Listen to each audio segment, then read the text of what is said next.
Hi and welcome. My name is Cassandra Farrugia and I'm NAMI-New York State's Communication and Youth Engagement Specialist. And I'm here with some of our lovely Off the Mask model ambassadors today who will be introducing themselves soon.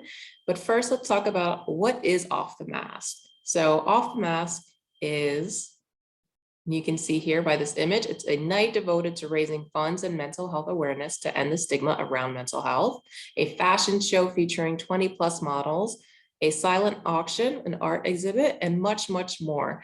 And you can still buy your ticket now. You can purchase it here at NAMI-NYS.org/offthemask. And remember, all the proceeds go in supporting NAMI New York State's mission to provide free mental health support, education, advocacy, and awareness.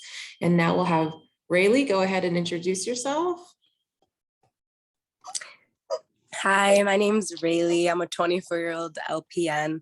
The population I work with is girls 11 to 21 who deal with mental health conditions and past trauma.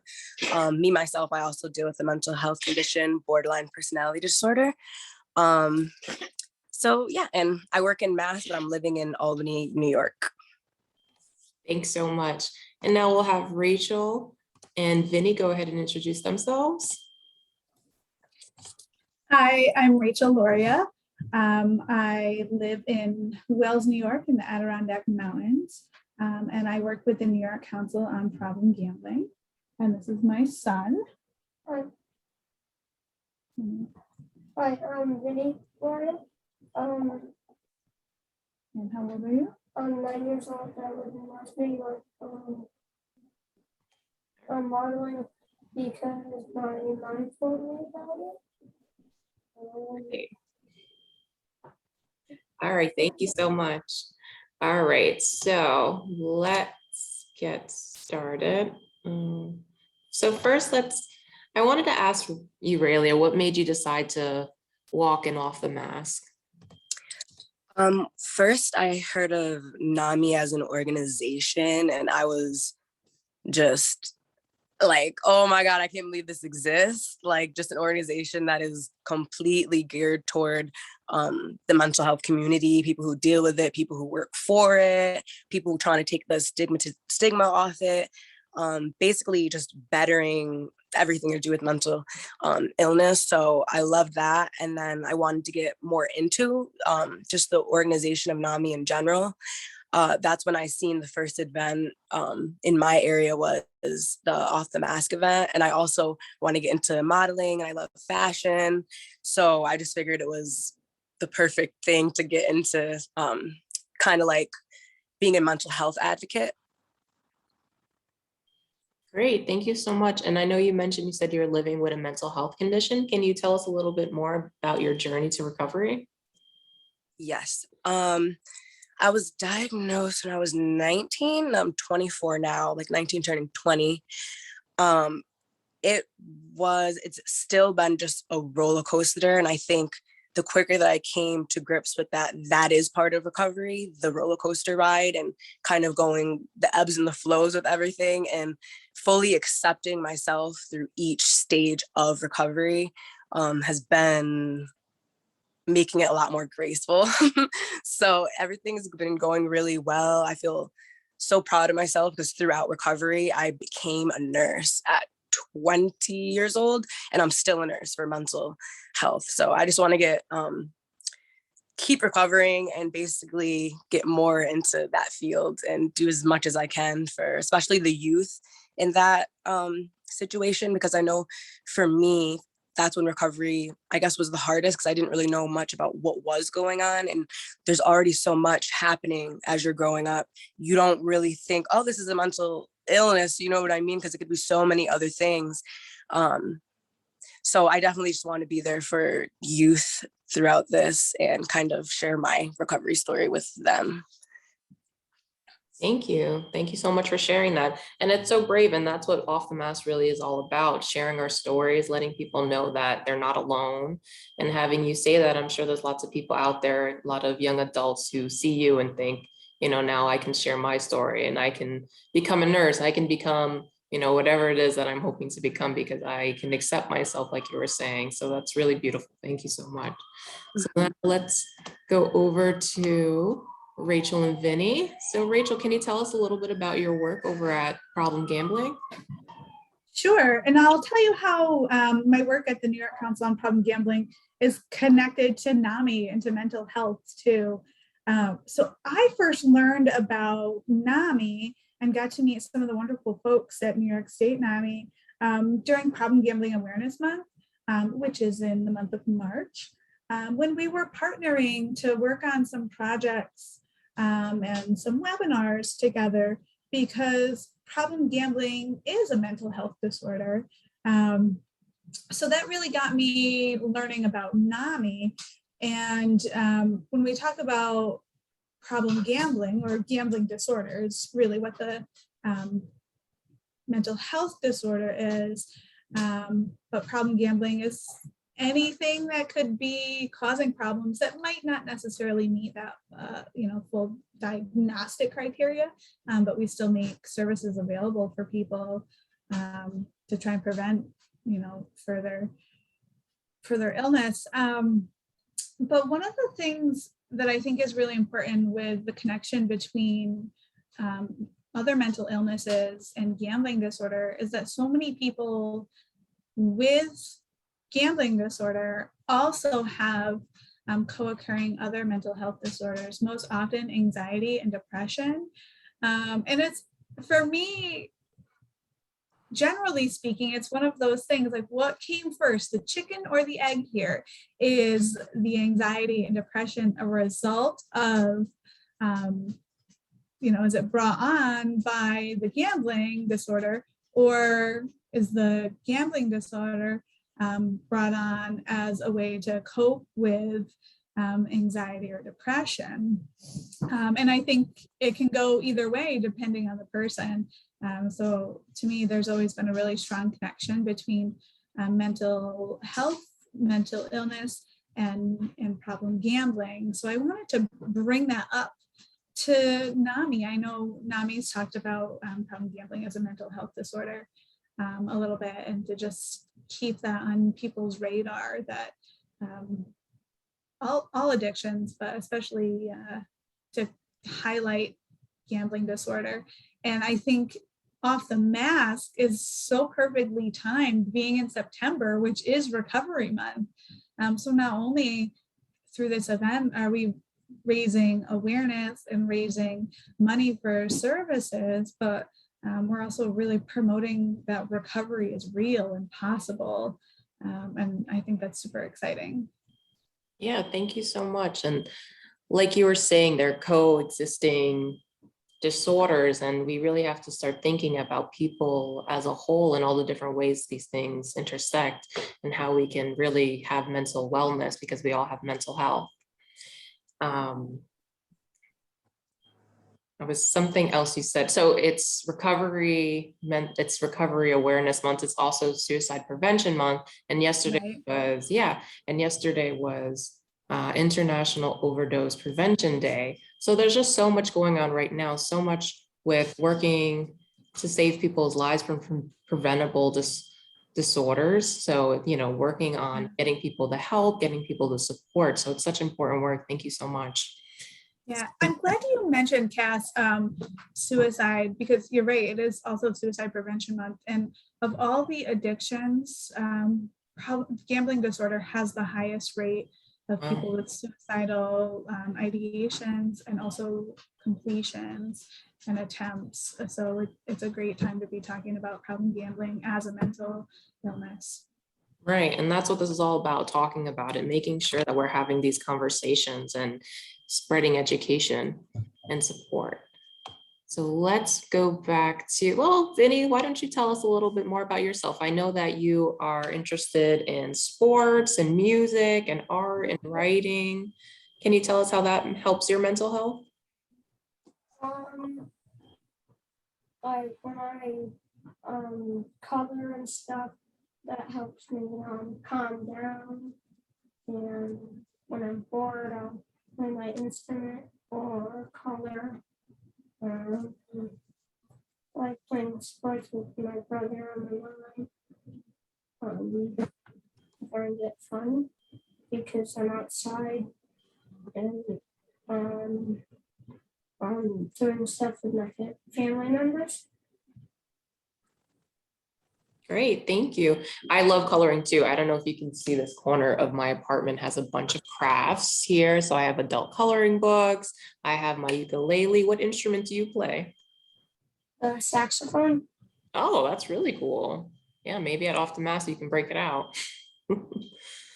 But He's only had a few saxophone lessons, oh, it's okay. but he can also play the baritone. Oh, okay, the baritone saxophone. No, like the horn.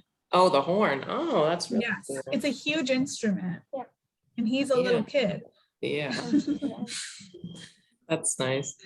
I'm sure music and coloring is really therapeutic for you. So that's really great that you do all these different things. It's definitely going to help in the long run. We all have to get a little bit more involved in those things, I think. All right, let's go back over to Railea. So I wanted to ask what made you decide to be a psychiatric nurse?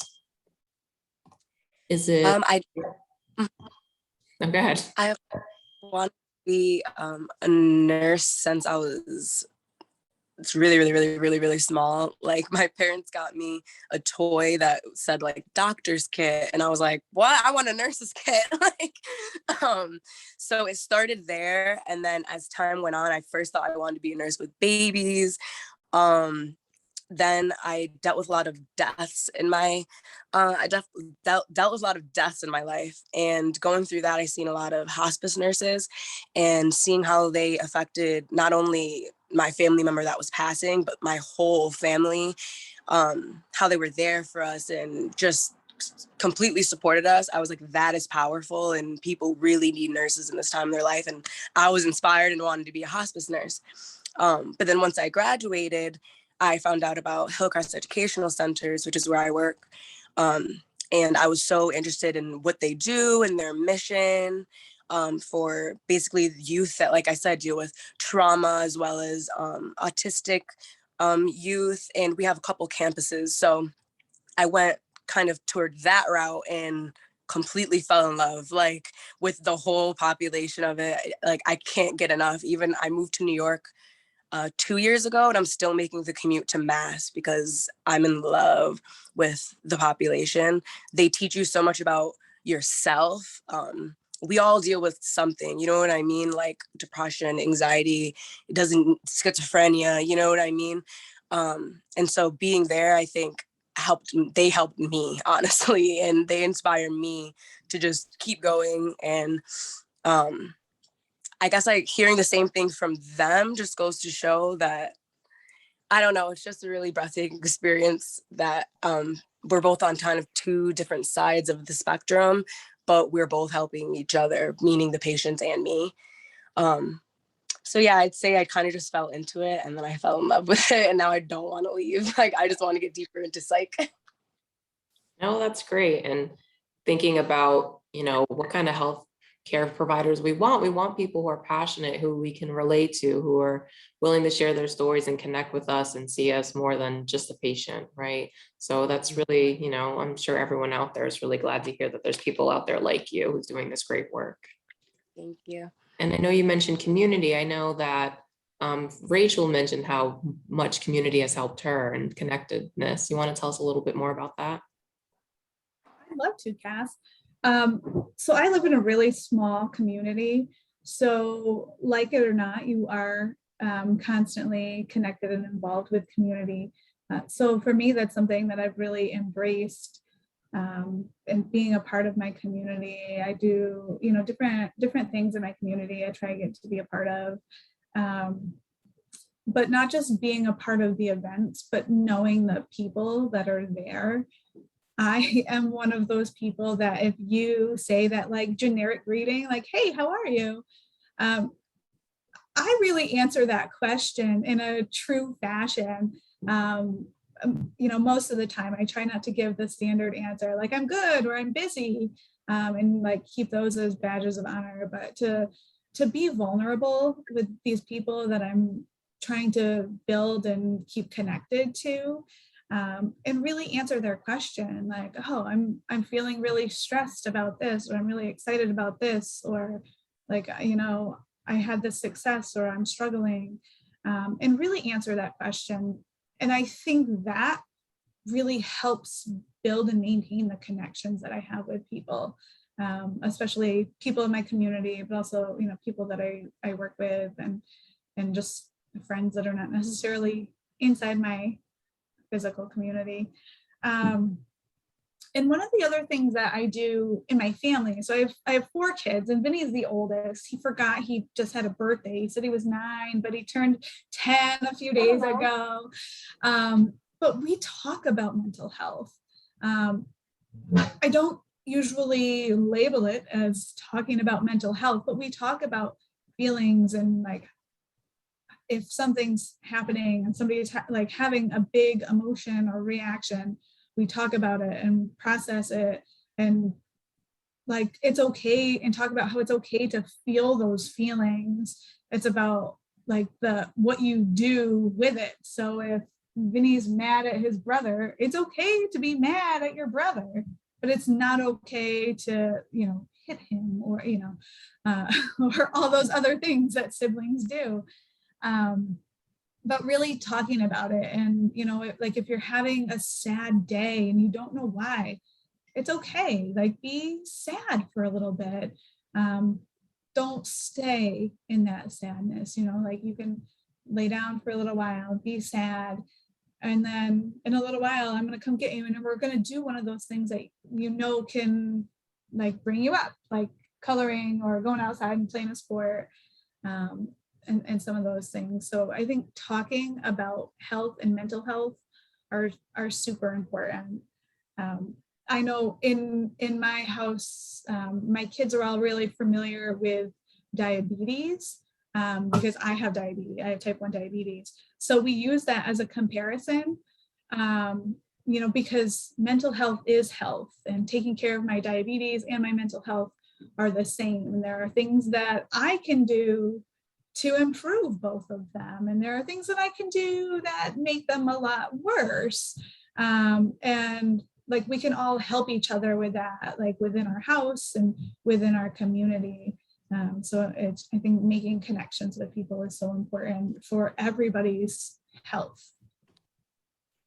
Thank you. And I think what a special gift that is that your family has, you know, making sure you have these conversations. You know, I'm sure Vinny's really grateful to have a mom like you and a father to be there, and making sure that, you know, he can process those emotions. And it's okay to be sad. It's okay to be mad.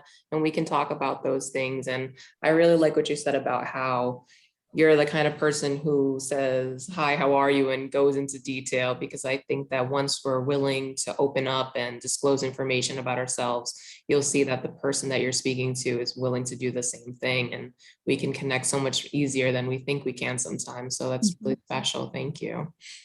And now I'd like to ask Railea another question. You know, I know you mentioned you like to do holistic health for you, and you're into Reiki and yoga and other great fun things for wellness. Can you tell us a little bit about that? Yes. Yoga I'm kind of into now. Reiki is something I want to get into. I want to become certified in it. But bringing spirituality and mental health to me is very important. I would never force it or push it on anyone, but for me, I like to promote that, and whoever's willing to listen, I would love to share with them kind of things that help me. Yoga really is helpful. Dancing is helpful. It's like things that you really don't even need to call spiritual, really. Like anything that connects you to yourself and gives you a second to just experience stillness in a time where nothing's ever still, you know? So I guess for me, that's what it comes down to. If I take away like the names like Reiki, yoga, and things like that, it really is just anything I can do to connect with myself, get some clarity from just the world instead of just listening to everyone else. Body movement is very important because it just takes all the feelings that are stagnant in our body and kind of just moves them about and gets them out. So anything that does that is awesome as well. Singing helps because you're focused on the lyrics instead of things that are going on in your mind. And of course, the things that you're eating. also affect your mental health and your spirituality. So once I get more into Reiki, I want to offer those services to people who are going through mental illnesses and basically give them some insight on other things they can do beyond just the physical that I've utilized that really helped me. That was on mute. Thank you. And I want to mention that at the beginning of quarantine, for the very first time, I started yoga, and I was really I was worried I wasn't going to be good at it, and I was a little self-conscious about starting it out, and then I did it, and I loved it so much, and it brought me such peace. And one of my favorite things was at the end of every session, our yoga instructor, Mandy, she would tell us to like hug ourselves and thank us for doing this practice. And it was such a nice feeling every time, being like, wow, this is time for myself. I did this for me, and having this movement is so nice and grounding. So I really love that. Thank you so much for sharing. And I know I read in your bio that you like to write. Is that write poetry? Is that true? Yeah, I like poetry. That's an amazing outlet. Anyone for anything, like you don't even need to identify with a mental illness. Seriously, like for me, it's poetry, but it's painting. Again, dancing is a form of art. So anything that makes you feel like you're expressing yourself, I say take the judgment completely out of it and literally just do. Like just sit and do whatever it is that creative outlet is, and don't put any expectations on it, because I think that's when it's easy to get judgy about our own creations and we don't even know how other people are seeing them. They're beautiful to other people, they're inspiring to other people, but for us, we're always like, oh, I could have done this better, I don't want to put this out because I don't think this is good enough. So even me with my poetry, I'm actually learning to just write it down, let it be, and then actually now I want to start like sharing it. So Great, thank you. And I am a big cheerleader for journaling. I held a journaling workshop that we would do. You can join it in October during our education conference. It's just like you said, just write something, get your feelings out there. Sometimes you never know where it's gonna take you, right? So thank you, that's really great. And now I'd like to ask Vinnie another question. Vinnie, I read that you are an altar server and you really enjoy helping out at the church's garage sales. Can you tell us a little bit about the work you do there? So when I work at the garage sale, I tell people like to fill out my donation and stuff like that. And and then I'm an altar server. I taught my brother how to altar serve. So that was fun. I like to do it because it gives me something to do. And I think it's really fun to do. That's awesome, really cool. My nephews like to altar serve too. I know they really enjoy being a part of the community. That's great. All right, well, that's all the questions I had for us today. I just want to thank you both so much and invite everyone to come up. Is there any last words either of you'd like to mention? No, thank you. Besides that, I'm really excited and for the opportunity. Thank you for the opportunity, letting me speak. And to the people, just non-judgment is most important. That's what I would say. Great, thank you. I agree with that. I love just the non-judgmental, feeling that comes with all of this, and off the mask. And I think that's the whole point of it. Take off the mask. We don't need to be judging ourselves or anybody else. Like everybody's got these special qualities and gifts, and we've got to be able to share them proudly and not be jealous about anybody, not be judging anybody. Just own what you've got and share it. So thank you for letting us share with you. Thank you. Thank you so much. And you can donate to Railea, Vinnie, and Rachel's Off the Mask Walk. You can go to our website, donate there. And remember, you can still buy tickets. Thank you all so much.